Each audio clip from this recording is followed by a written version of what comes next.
हिंदी साहित्य तृतीय वर्ष के विद्यार्थियों द्वितीय प्रश्न पत्र की पुस्तक से निबंध निकेत से हम निर्मल वर्मा के निबंध परंपरा और इतिहास बोध का अध्ययन कर रहे हैं। निर्मल वर्मा के जीवन परिचय को हम इसके भाग 1 में पढ़ चुके हैं, जान चुके हैं। हम अब सीधा इनके निबंध पर आते हैं, परंपरा और इतिहास बोध पर। हजारी प्रसाद द्विवेदी की पुण्य स्मृति में इन्होंने ये निबंध लिखा है। आज के आधुनिक मनुष्य को इतिहास और समय के नियमों कानूनों का जितना ज्ञान है उतना शायद पहले किसी युग में नहीं था। असली अर्थ में वह ऐतिहासिक मनुष्य है। एक तरह से इतिहास बोध ही आधुनिकता का पर्याय मान लिया जाता है। मध्यकालीन संस्कृति में धर्म का जो केंद्रीय स्थान था उसने धीरे धीरे पीछे हटते हुए अपनी जगह इतिहास को समर्पित कर दी है। मनुष्य परिवेश के प्रकृति के परिवेश में नहीं, इतिहास के संदर्भ में जीता है। इस संदर्भ में हर घटना पिछली घटना से नई है। जो अब हो रहा है वह पहले कभी नहीं हुआ। मनुष्य के क्रमिक विकास का यह बोध प्राचीन यूनानियों के लिए उतना ही अजनबी और पराया था जितना भारतीय मनीषियों के लिए।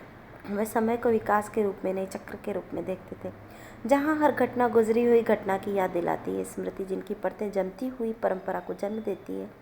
पहले परंपरा मनुष्य के भीतर थी जो उनकी जीवन मर्यादा को अनुशासित करती थी। अब इतिहास मनुष्य के भविष्य को निर्धारित करता है। परंपरा खोजने के लिए उसे पीछे की ओर देखना पड़ता है।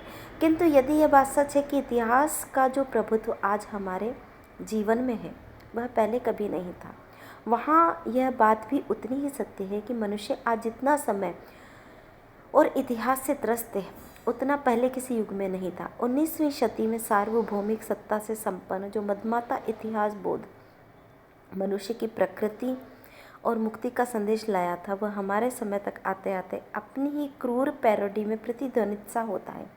भविष्य को निर्धारित करने वाले नियम कानून फार्मूले अब भी हैं, किंतु उन पर 20वीं शताब्दी के रक्त और यातना और मोहभंग की इतनी गहरी गाई जम चुकी है कि वे भविष्य के बंद तालों में कहीं फिट नहीं हो पाते। कैसा है यह वैज्ञानिक तर्कशील गौरवपूर्ण इतिहास बोध जिसने आज मनुष्य को स्वयं अपने ही भविष्य के प्रति इतना आरक्षित, आतंकित और अनाश्वस्त बनाकर छोड़ दिया है।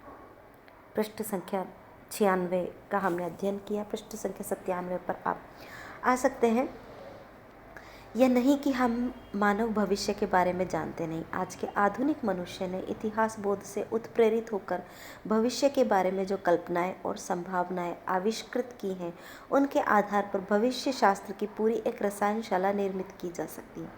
किंतु इस भविष्य का वर्तमान की विभीषिका से कोई संबंध नहीं, बल्कि यूँ कहें वर्तमान की विभीषिका से बचने के लिए ही इस ऐतिहासिक भविष्य का निर्माण किया गया है।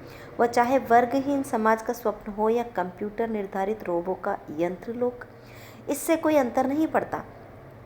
हम समय में नहीं, एक काल्पनिक समय में जीते हैं। और विचित्र बात यह है कि इसमें मनुष्य की मृत्यु को देश निकाला दे दिया गया है, क्योंकि स्वयं अपनी मृत्यु से भयभीत होकर हमने भविष्य लोक में शरण ली। मृत्यु अगर है तो अतीत में, एक मृत अतीत में, जिसे हम म्यूजियम और पुरातत्व संग्रहालयों में सुरक्षित रखते हैं।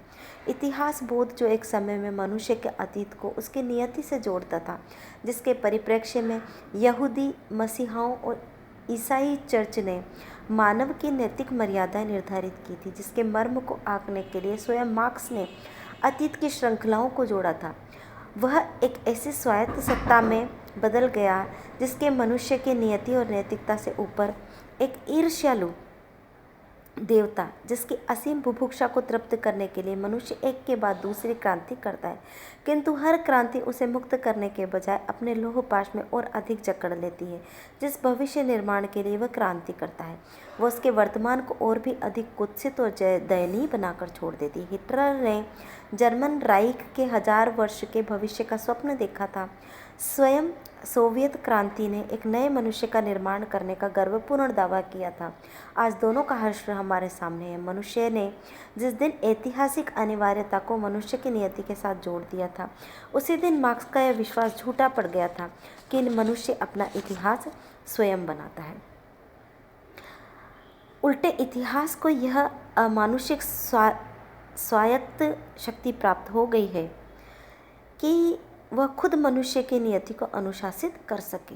यह आधुनिक युग की विचित्र विडंबना मानी जाएगी कि एक तरफ आज का मनुष्य इतिहास बोध से आक्रांत है, दूसरी तरफ मृत अतीत और काल्पनिक भविष्य के बीच स्वयं इतिहास की जीवंत धारा सूख गई है। जिस तरह नदी में डूबता आदमी पानी से रिश्ता नहीं जोड़ पाता, उसी तरह इतिहास में डूबा मनुष्य समय का मर्म नहीं जान सकता। वह इतिहास से संतुष्ट हो सकता है, किंतु उसे अपने जीवन और मृत्यु का साक्षी नहीं बनाया जा सकता। वह इतिहास जो इस धरती पर मनुष्य का साक्षी न बन सके, उसका क्या अर्थ रह जाता है। यही कारण है कि आज इतिहास बोध आधुनिक मनुष्य को ठूठा अंधविश्वास बनकर रह गया है, जिसके पास वह भविष्य का अर्थ टटोलने नहीं, वर्तमान से छुटकारा पाने जाता है।